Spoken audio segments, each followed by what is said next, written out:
ಕಟಕ ರಾಶಿ ಇರತಕ್ಕಂಥವ್ರಿಗೆ ಪ್ರಮೋಷನ್, ನಾವು ಕಟಕ ರಾಶಿಗೆ 4ನೇ ಬಂದ್ಬಿಟ್ಟು. ಸೊ ಇಲ್ಲಿ ಏನಂದ್ರೆ ಪ್ರಮೋಷನ್ ಗ್ಯಾರಂಟಿ, ಹೊಸ ಕೆಲಸಕ್ಕೆ ಹೋಗೋದು ಗ್ಯಾರಂಟಿ. ಅಕಸ್ಮಾತ್ ಹೊಸದಾಗಿ ಕೆಲಸಕ್ಕಲ್ಲದೆ ಹಳೆ ಕೆಲಸದಲ್ಲಿ ಯಾರ್ಯಾರು ಇದ್ದೀರಾ, ಹೊಸ ಕೆಲಸ ತೀರ್ಮಾನ ಆಗೋವರೆಗೂ ಹಳೆ ಕೆಲಸ ಬಿಡಬೇಡಿ, ಇರೋದು ಹೊಟ್ಟೋಗುತ್ತೆ. ಅದಕ್ಕೆ ಅಲ್ಲಿ ತೀರ್ಮಾನ ಆದಮೇಲೆ ಇಲ್ಲಿ ಮಾಡ್ಕೋಬೇಕು, ಇಲ್ಲಿಂದ ಸ್ವಲ್ಪ ಜಾಸ್ತಿ ಕೊಡ್ತಾರೆ ಲಾಭ ಅಂತ.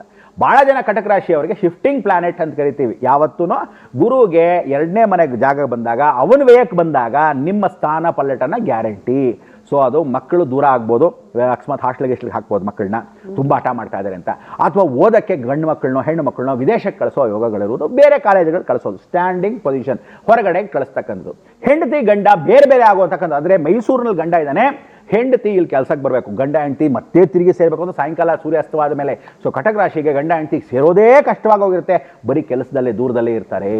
ಸೊ ಇಂಥದ್ದೆಲ್ಲ ನಡೆಯೋ ಜೊತೆಗೆ ತಾಯಿಯಂದ್ರನ್ನ ಕಳ್ಕೊಳ್ಳೋ ಅವಕಾಶಗಳು ಜಾಸ್ತಿ ಇರುತ್ತೆ. ಅಂದರೆ ಕಟಕ ರಾಶಿಯವರಿಗೆ ತಾಯಿದ್ರ ಬಗ್ಗೆ ಯೋಚನೆ, ಅಂದರೆ ಅವ್ರಿಗೆ ಅಕಸ್ಮಾತ್ ಶುಗರ್ ಇದ್ದರೆ, ಅಥವಾ ಹಾರ್ಟ್ ಪ್ರಾಬ್ಲಮ್ ಇದ್ದರೆ, ಅಥವಾ BP ಇದ್ದರೆ, ಗಟ್ಮುಟ್ಟಿಗೆ ಇದ್ರೂ ವೇದದಲ್ಲಿ ಗುರು ಬಂದಾಗ ಏನು ಮಾಡ್ತೀವಿ ಜ್ಞಾಪಕ ಇಟ್ಕೊಳ್ಳಿ, ಸಡನ್ನಾಗಿ ಡಿಮೈಸ್ ಅಂತ ಕರಿತೀವಿ. ಸೊ ಅದರಿಂದ ನೀವೇನು ಮಾಡಬೇಕು, ನಿಮ್ಮ ತಾಯಿಂದ್ರನ್ನ, ತಂದೆಗಿಲ್ಲ ಅದು ತಾಯಿನ ಮಾತ್ರ, ಯಾರು ಕಟಕ ರಾಶಿಯಲ್ಲಿರೋ ತಾಯಿನ ಚೆನ್ನಾಗಿ ಗಮನಿಸ್ಕೊಳ್ಳಿ. ಕಟಕ ರಾಶಿಯಲ್ಲಿ ಇರ್ತಕ್ಕಂಥದ್ದು ನೀರು ಚಂದ್ರನ ಮನೆ ಆಗಿರೋದ್ರಿಂದ ಮನೋಕಾರಕಸ್ಯ ಬುದ್ಧಿ. ಸೊ ನಿಮ್ಮ ಮನೆ ಸ್ಥೀಮಿತ ಇರಲ್ಲ, ಫಿಕ್ಕಲ್ ಮೈಂಡ್ಗಳು ಜಾಸ್ತಿ ಆಗ್ತೀರಾ.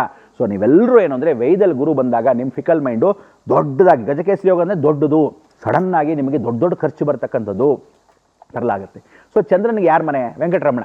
ಫೈನಾನ್ಸ್ ಮಿನಿಸ್ಟರ್ ತಿರುಪತಿ ಆಗಿರೋ ಸಂಕಟ ಬಂದಾಗ ವೆಂಕಟರಮಣ, ಚಂದ್ರಕ್ಷೇತ್ರನೇ ಅವನಾಗಿರೋದ ಶ್ರೀಹರಿ, ಶ್ರೀಕಾಂತಾರಿ, ಶ್ರೀನಿವಾಸ ಗೃಹೇಶ್ವರಿ, ಶ್ರೀ ವೆಂಕಟಾದ್ರಿ ವಾಸನೆ, ಪದ್ಮಾವತಿ ಸುಮಂಗಲಿ. ಸೊ ತಿರುಪತಿ ವೆಂಕಟರಮಣನೇ ನಿಮಗೆ ಗಟ್ಟಿಯಾಗಿರೋದ್ರಿಂದ ಕಟಕ ರಾಶಿಯವರು ವೆಂಕಟರಮಣ ಹತ್ರ ಒಂದು ಸರಿ ಹಲೋ ಅಂದ್ಬಿಟ್ಟು ಬನ್ನಕ್ಕೆ ಒತ್ತೋದು. ಸೋಮವಾರ ರಾತ್ರಿ ಹಾಲ್ಟು, ಮಂಗಳವಾರ ದರ್ಶನ ಮಾಡೋಕ್ಕೆ ತಿರುಪತಿ ಎರಡನೇ, ಸೋಮವಾರ ರಾತ್ರಿ ಹಾಲ್ಟು, ಮಂಗಳವಾರ ದರ್ಶನ.